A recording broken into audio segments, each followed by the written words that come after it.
Bonjour chers internautes, encore avec vous pour un autre sujet, le suivi scolaire de l'enfant. C'est vrai, quand on décide de faire un enfant, on l'éduque, on lui donne les bonnes manières, on lui montre comment se comporter, mais il y a également l'instruction qu'on veut donner à cet enfant. Aussi, on choisit de mettre notre enfant à l'école. Mais chers parents,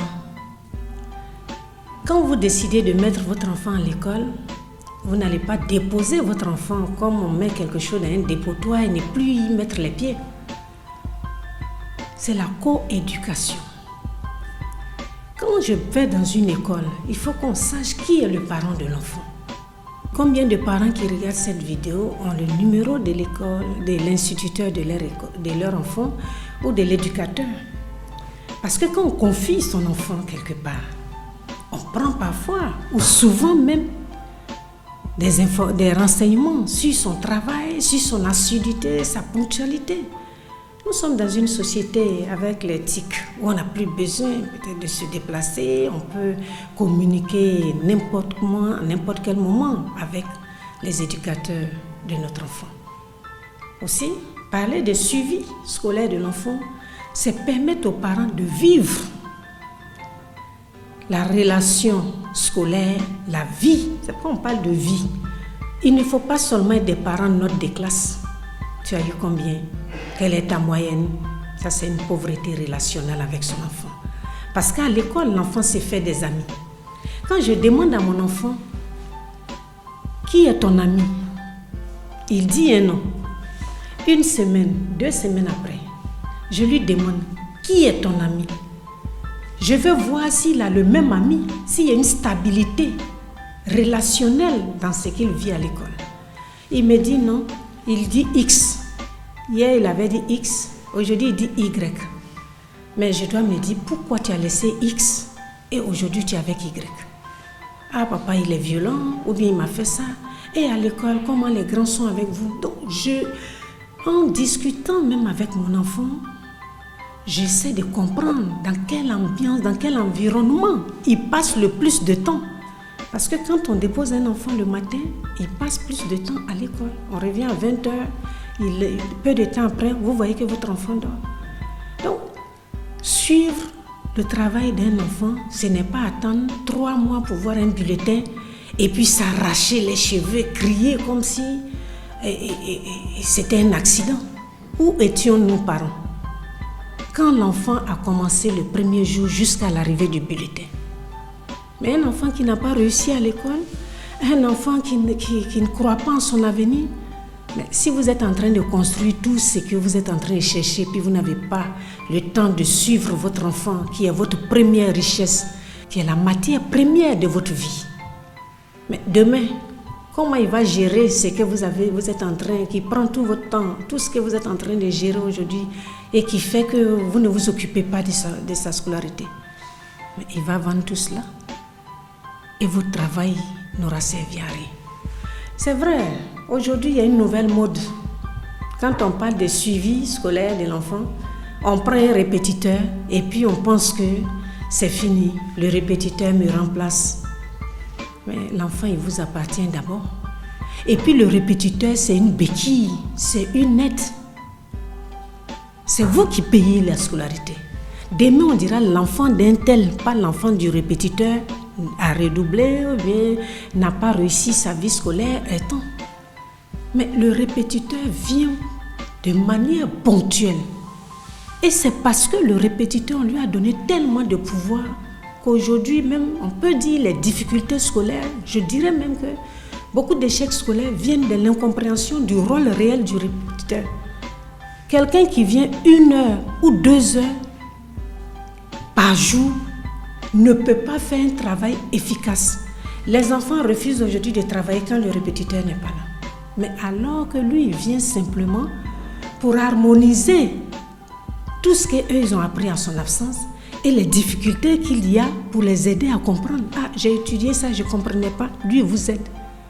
Mais quand vous demandez à un enfant, je dis, mon répétiteur ne vient pas, je n'étudie pas.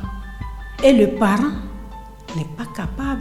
Lui qui n'a pas eu, aujourd'hui là, tous les parents qui ont réussi, beaucoup n'ont pas eu de répétiteur. il s'organisait. Parce que l'autonomie dans la gestion de ses études, c'est la clé de la réussite. Être autonome, apprendre à étudier, savoir que cela dépend de soi-même, savoir qu'il faut s'organiser, il faut étudier à tout moment. Ce ne sont pas 1 ou 2 heures qu'un répétiteur vient. Ce n'est pas cela qui va aider votre enfant à comprendre. Combien de leçons par jour? Près de 10 leçons, bien 10 matières par jour. Mais le répétiteur ne peut pas voir tout cela. Où sont les parents? Quand le répétiteur vient, combien de parents s'asseyent pour voir comment ils travaillent avec vos enfants? Mais il ne suffit pas de payer. Il suffit de voir s'il fait réellement son travail et si votre enfant suit parfois. Mais si vous assistez parfois au cours du répétiteur ou bien à une séance de travail du répétiteur, mais il va comprendre que votre enfant est important pour vous. Et ce monsieur-là va préparer ce qu'il va venir. On voit des répétiteurs qui viennent, qui ouvrent le livre d'un enfant, mais on prépare comme une leçon. Ils sont comme des pseudo-enseignants. Et puis, on ne prend pas n'importe qui.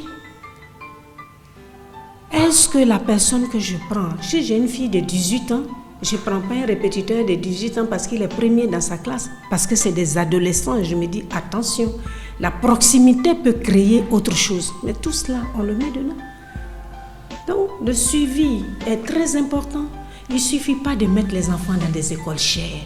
Il ne suffit pas d'aller payer. Il suffit de participer à la vie scolaire, de participer également au travail de l'enfant pour que très vite, comment comprendre qu'il y a des enfants qui ne payent pas leur scolarité, mais le parent ne le sait pas jusqu'en fin d'année. Ça veut dire qu'il n'y a pas de suivi, on ne va pas à l'école. Plusieurs fois, je fais des enquêtes. On ne connaît même pas les parents. Comment peut-on mener des chauffeurs, des nounous, des servantes pour représenter des parents? Parce qu'on n'a pas le temps pour celui qui est plus important que tout ce que tu cherches dans ta vie comme promotion, comme richesse. Et ça, on a plusieurs problèmes. C'est parce qu'il faut que ce soit la femme. Moi, je n'ai pas le temps. Combien de parents ne nous consultent pas? Parce qu'on se dit, mais qui est celui qui doit aller? Moi, celui-là n'a pas le temps. Ce n'est pas une question de temps. Le père va parfois, la mère va aussi. Il faut qu'on connaisse les deux parents. Parce que chacun a sa manière de bien comprendre. Et en fin d'année, vous avez des parents qui cherchent à ce que par tous les moyens, n'ayant pas bien suivi leur enfant, on puisse faire passer cet enfant-là par tous les moyens. Quand un enfant vous dit, avec 8 de moyenne, moi je ne reprends pas ma classe, et que des parents acceptent de payer la classe supérieure pour un enfant qui n'en a pas le niveau, mais comment il peut évoluer? Un parent honnête dit à son enfant, tu n'as pas le niveau, tu dois reprendre. Et aucun chantage ne doit faire plier ce parent parce que c'est l'intérêt de son enfant. Et aujourd'hui, vous avez des enfants qui n'ont pas le BPC, qui s'en vont, qui sont sortis du circuit scolaire sans BPC, sans terminale, parce que des parents complices ont accepté que ces enfants-là évoluent. Parce qu'on ne voulait pas que dans le quartier, ou bien quelque part, on entende que votre enfant a redoublé. Mais aujourd'hui où votre enfant n'a ni diplôme et qu'il est assis à la maison, ce n'est pas l'enfant, lui il est un enfant. Nous sommes des adultes et c'est l'adulte qui fait prendre conscience à l'enfant que cette situation-là, tu ne la comprends pas aujourd'hui, mais demain tu la comprendras. Et je pense qu'un enfant regarde la faiblesse de son parent ou de ses parents. Comment dire à son père quand on a 7 de moyenne ou 8 de moyenne ou à sa mère, moi je ne redouble pas. Mais c'est parce qu'il sait que vous n'avez pas l'autorité suffisante pour lui dire que vous ne pouvez pas. Donc soyez des parents engagés qui participent à la vie de votre enfant, qui de temps en temps essaient de partir à l'école pour qu'au moins on sente que ses parents est à la maison, qui de temps en temps travaille avec l'enfant. Un jour, on m'a demandé est-ce qu'il faut donner des cadeaux à un enfant qui n'a pas eu la moyenne. Mais il ne faut pas mélanger enfant et élève. L'enfant est d'abord votre enfant. Et pendant les congés, les fêtes de Noël, jusqu'à ce qu'on me prouve le contraire, la fête de Noël n'est pas la fin de l'année scolaire. Donc, vous donnez le cadeau de Noël à votre enfant et non à un élève. Et même quand un enfant ne travaille pas, c'est le moment de lui donner des choses pour l'encourager. Qui a dit que c'est seulement à des enfants qui travaillent, on doit donner des cadeaux? Mais un cadeau peut être source d'encouragement. Ça va aller, je sais que tu peux arriver. Voilà. Mais on est là pour insulter, dévaloriser.